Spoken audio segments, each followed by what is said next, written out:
Welcome back to another exciting edition of the Two-Headed Nerd Ludicrous Speed Round reviews. We try and get these up as fast as possible so you can arm yourself with the knowledge you need to make an informed, nerdy comic book purchasing decision. Or maybe pick up some you weren't even thinking about. Who knows? But before we get into that, it's time to introduce the cocktail of the week. We are calling it the Thyme Bubble in honor... That's Thyme Bubble. Yeah. In honor that of the Legion of Superheroes. It's going to make all kinds of sense. Yeah. We got a new LOSH book, so we figured we'd make a Legion-inspired cocktail. It is a take on the Boulevardier, a very classic cocktail. Here's what you do. You get your cocktail mixer, add ice. You go 2 ounces of bourbon, 1 ounce of Campari, 1 ounce of sweet vermouth. Very simple. Stir 25 times around, right, with your stirrer on the edges to create a whirlpool and make a nice cold drink. And then strain into a rocks glass. This is where the thyme comes in. Garnish with lemon thyme. And you can use your favorite Superboy Hero Click. I prefer the old 1990s Superboy Hero Click with the shades and the fingerless glasses. That's not who we're dealing with anymore, though. Pardon me, fingerless gloves. Yeah. Joe Glasses Patrick, don't have fingers. Long live the Legion. Long live the Legion. Oh, it's very nice. You can find that cocktail recipe just below this video and, of course, on our post over at twoheadednerds.com. Joe Patrick, kiss your nerdicrous. Kiss your innocence goodbye, son, because it's time for us to review 8 more of this Wednesday, November 6th comics starring the Ludicrous Speed Round. Wow. Yeah, that was beautiful, right? BB Free, #1 from Boombox. BB's your average 15-year-old girl living in the fractured state of Florida in the year 2232 with her best friend Chulita constantly talking to her in her headphones and her bodyguard, a pro-femme alligator, watching her back. BB and Chulita are starting their own pirate radio station. This comic was magical in every sense. The artist Royal Dunlap has an amazing, chunky, animated style that brings pure joy to every panel, and writer Gabby Rivera brings real authenticity to the characters.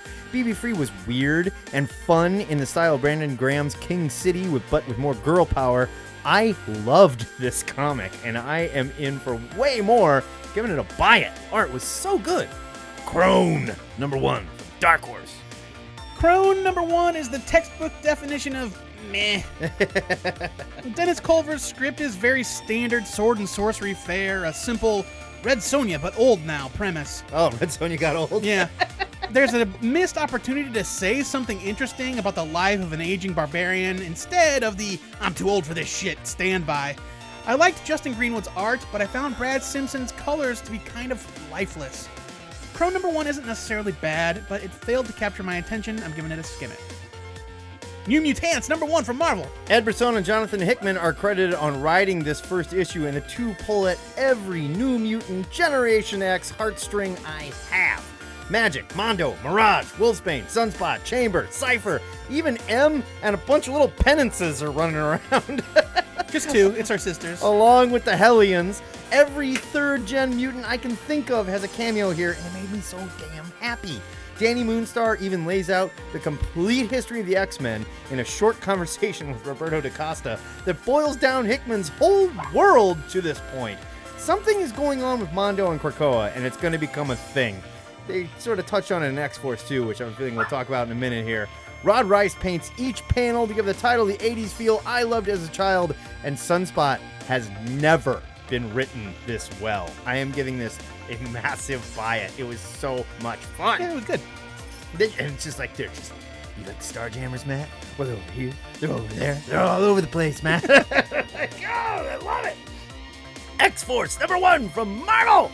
As with past Doc's books, this group doesn't feel intentional as much as a group of characters thrown together by circumstance. There's also a pretty toothless cliffhanger that did shock me in the moment for the split second until I remembered what Hickman spent 12 weeks telling us in Hawks and Pox. Now, we'll get into it on Saturday, but there is a reason why this could be a big deal. Okay. I don't think so, but okay.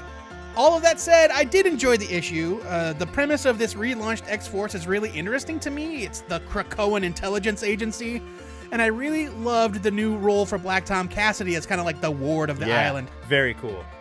I just hope we get way more of the intelligence side of things instead of leaning on the ultra-violence of previous volumes. The art by Joshua Cassara and Dean White is excellent. It really is. Reminding me of Jerome Opeña's time on the series.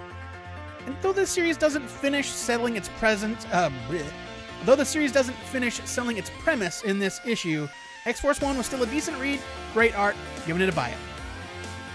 Yondu, #1 from Marvel. This was good. Finally, the comic book our friend Orr McWilliams and maybe a half dozen other fans of the original Guardians of the Galaxy is here. It's a story of what happened when future Yondu meets the comic version of the movie version of Yondu living in the present-day Marvel U. John McCrea is excellent on art, making the corners of modern Yondu's galaxy look like a real dump. Writers Nadler and Thompson have a lot of fun here. I loved the name of his ship is the Blue Moon because it's got a giant blue ass painted on the back. And as it's flying away, this guy goes, "Oh, Blue Moon. Oh, I get it now." That's great. They have a lot of fun writing the adventures of your favorite space hick, and the script is legitimately funny. This was a fun read that looks to connect old dirty Yondu to his brave future ancestor that wore a real dumb costume. Yes, I said it. The original Guardians had terrible costumes. At Matt Baumstein on Twitter. Come at me, nerds. Buy it. Locke Key, Dog Days, one shot, Mighty W. Joe Hill and Gabriel Rodriguez take us back to Lovecraft in this one-shot. The team presents 2 short stories, both pretty minimal by design. The first is about a group of friends experiencing what it's like to walk in each other's paws. The second reunites us with the Locke family as they rebuild Key House. This was a joy to read, beautifully illustrated by Rodriguez, and it made me desperate for a new Locke & Key series. Dog Days gets a buy it. Yeah, this took me back. I wanted to immediately go back and just reread all of it. So good. Green Lantern, BlackStars, #1 from DC. Grant Morrison's GL book has officially gone insane. You thought it was weird before? Just wait until you read the story of the Japanese horror-inspired galactic demons getting annihilated by the new BlackStars.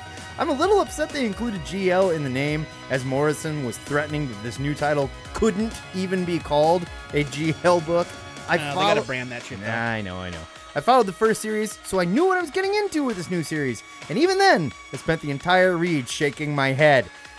Zerminico's art is fantastic, but way more sinister for this new dark tale of the BlackStars. I hope Morrison never leaves Hal Jordan, because I cannot remember the last time this character was this compelling.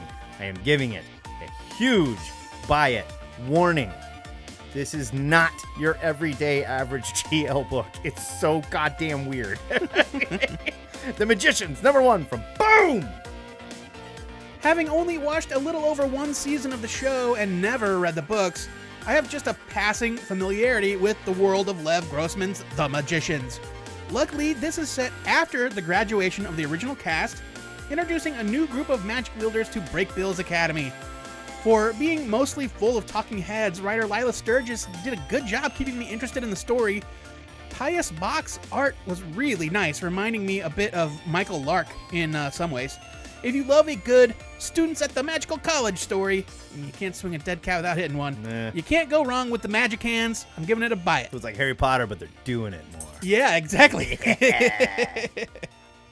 Squoosh! That is your Ludicrous Speed Round, and squoosh!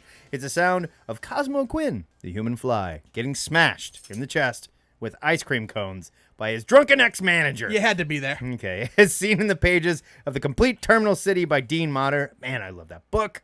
This onomatopoeia of the week was submitted by Adam Wednesday via the Faces book. If you want to submit an onomatopoeia of the week or suggest a cocktail recipe, you can post it to any of our social media accounts or send an email to twoheadednerd@gmail.com. You can also watch the Ludicrous Speed Round on our YouTube channel. These Ludicrous Speed reviews are usually up even before the show to help you, the discerning comic nerd, make an educated new comic book day buying decision. And hey, you want to help stock the Ziggurat bar? Click on our Donate Now button, buy us a bottle of booze, or just buy us a drink, why don't you? We will even mention you in the Cocktail of the Week segment. You could be internet famous. Wow. Maybe suggest something a little bit more friendly to the girl drink drunks in the room. Don't be a baby. Yeah. We had some serious pug interference today. Yeah, but, Pug's all up in the Ziggurat. I mean, it's a little cold outside. I don't want to lock him out. You know how it goes. And for anyone who's like going to get in the comments and be like, he was biting a dog and abusing it. That's not what he's doing at all. We play rough in this house.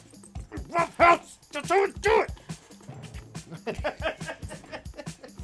Never shake a pug baby. Thanks for tuning in, and I hope these Ludicrous Speed Rounds help you guys make some buying decisions. Of course, we always want to hear what you're buying too, so feel free to post in the comments or call us this Saturday. Talk to us then. Yeah. We want to talk about Hoxpox stocks. Yeah, we do. There's some stuff happening. You can always call us at 402-819-4894. That is the Ziggurat hotline. Leave us a message. But for now, I'm much nicer to Bobo than his dad is. we got a show to By the way. record. I'm going to put some cigarettes out on this animal if it doesn't fucking settle down. This, Two-Headed Nerd, signing off.